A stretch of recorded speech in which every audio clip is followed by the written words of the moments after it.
Professional tournament poker was built on the principle of extreme patience. Play tight, wait for premium cards, and minimize risk at all costs. That was the standard approach for the 746 elite competitors entering the 2007 Aussie Millions in Melbourne. But Gus Hansen operated outside that tradition. His peers called him the madman because his style appeared a total rejection of conventional poker logic. Hansen frequently entered pots with hands most pros consider unplayable. By voluntarily betting with a 7-5 or a 9-4 offsuit, he projected an image of a reckless gambler relying entirely on luck. This reached an extreme when Hansen would risk his entire tournament life by calling massive bets with nothing but an ace-high. Despite this perceived instability, Hansen won that 2007 Aussie Millions title, adding to his 3 World Poker Championships. This hyper-aggressive style is a mathematical imperative. Hansen uses a high-frequency attacking strategy to exploit structural inefficiencies in the game that his opponents ignore. The logic of the game changes when a tournament enters high ante structures. This chart compares an early game pot to a late game pot.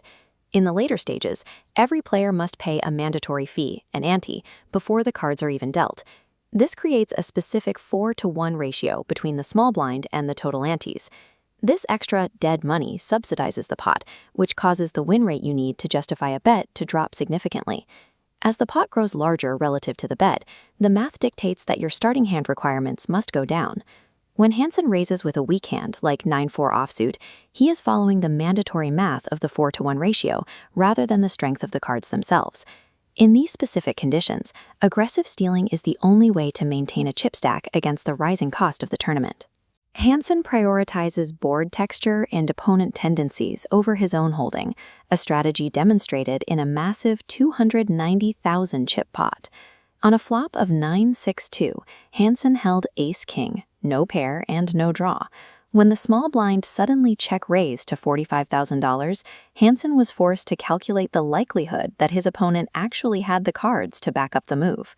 Hansen noted that tight players rarely check-raise a pre-flop aggressor unless they have a monster hand or are attempting a desperate bluff.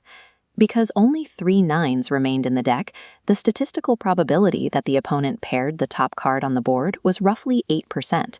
That left a 92% chance they were holding 2 unrelated high cards that completely missed the flop.